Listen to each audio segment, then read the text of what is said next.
Okay, right now there are conflicting economic signals out there, and one closely watched economic indicator is consumers' demand for credit. Mike Cutter is Vida's Executive General Manager involved in credit risk and advisory services, and he's the latest findings from Vida's quarterly consumer credit demand index is out, and he's here to share his insights with us. How are you, Mike? I'm very good, thanks, Peter. Great to be here. Tell us about the history of the index.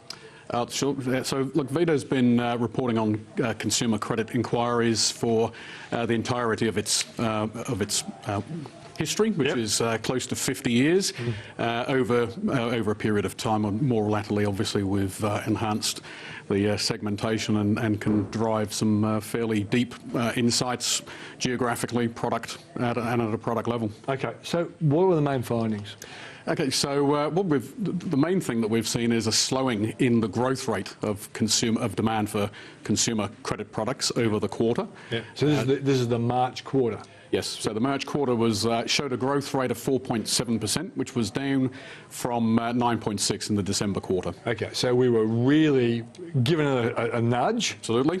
Down in March. Is March often a slower quarter because we let our head go before Christmas? Yeah, so there's a seasonal impact that we very often see. In this particular quarter, I think we've seen two other major trends, which were, one of them is a comparative trend. So we actually saw a very strong, these are annual growth rates, so we saw a very strong growth rate in the March quarter in 2015 in the credit card space, particularly. Yeah. And we've also seen a reduction in the growth rate in the auto loan space in the most recent quarter as well. Okay. Now, we had a record auto year in terms of sales. So it kind of makes sense that everyone's got their car now. So is that are there some reasonable excuses? Do you try to find reasons, or do you just report what you see? No, we do try to dive deeper into the information and try to understand exactly what is driving it. The growth rate, to be clear, the growth rate in personal loans, which includes the auto loans, is actually running at 7.6% year on year. It's just down off of a high of 11.9. But they both seem pretty high rates, 11 and 7. Yep. So they're very strong, historically very strong growth rates, and they have continued. Yeah. In the mortgage space, however, we have seen a reduction in the number of credit applications in the quarter, which was very slightly off at 0.3%. Yeah. Does that include loan applications for investors as well? Yeah, so absolutely, that does include the investor. And they've given a real book.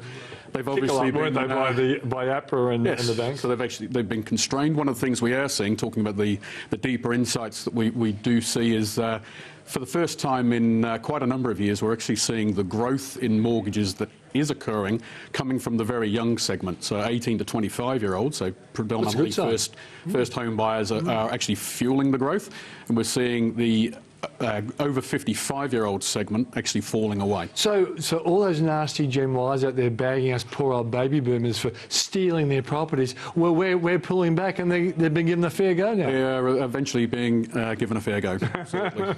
Okay, now imagine I'm Treasurer Scott Morrison before the budget, and I'm having lunch with you, Mike, and I say, well, look, what do you reckon's going on in the minds of the Australian consumer? Are they supersonically confident?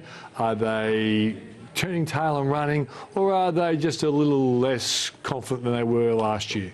I think slightly less confident than last year. They're certainly not turning tail. As we've said, there are still growth in each of these key areas, apart from the very small reduction we've seen in the mortgage rate. So we still are seeing growth. If you look at the transaction numbers from the credit card industry, we're actually seeing a turnaround into a growth in the number of credit cards, up 3.3% year on year.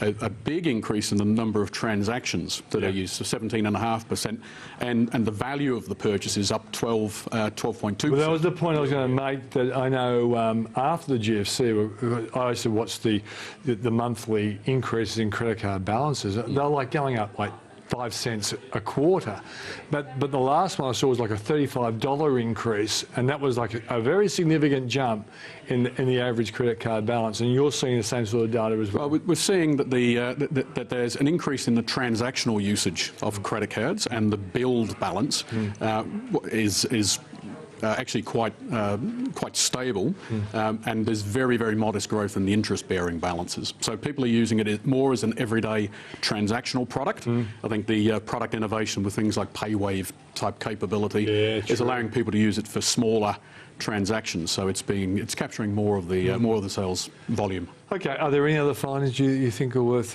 pointing out? Look, I think there's, as we see in most quarters, there's fairly significant difference from state to state. So as not unsurprisingly, the largest fall in the mortgage applications is in New South Wales, which fell by 1.2%. Victoria, interestingly, grew by 5.9%. That's a bit weird, isn't it? Because they're both picked on the same level. But the thing I've noticed with some data around the country, that Tasmania is doing well. Have you got a nice story for Tassie? Look, so Tasmania has seen some significant growth in some products. It's tempered though in product by product. Yeah. So. Also, I guess Tassie has an increasingly older population, a lot of retirees, and we're far more sensible when it comes to credit cards. But I've seen some great data coming out for Tasmania in lots of areas, and it indicates that a state that was struggling is starting to do a lot better. It is. Mike, thanks for coming on the show. Thank you very much. So Mike Cutter from Vita. And by the way, Mike, before we go, if people want to see this report, what website do they go to? They go to vita.com.au. Right, thanks for joining us. Thank you. Okay, so that's Mike Cutter from Vita. After the break, we'll be talking to Stuart Taylor to find out how resilience and agility can help your business handle industry disruption and might also help you cope with this crazy stock market as well.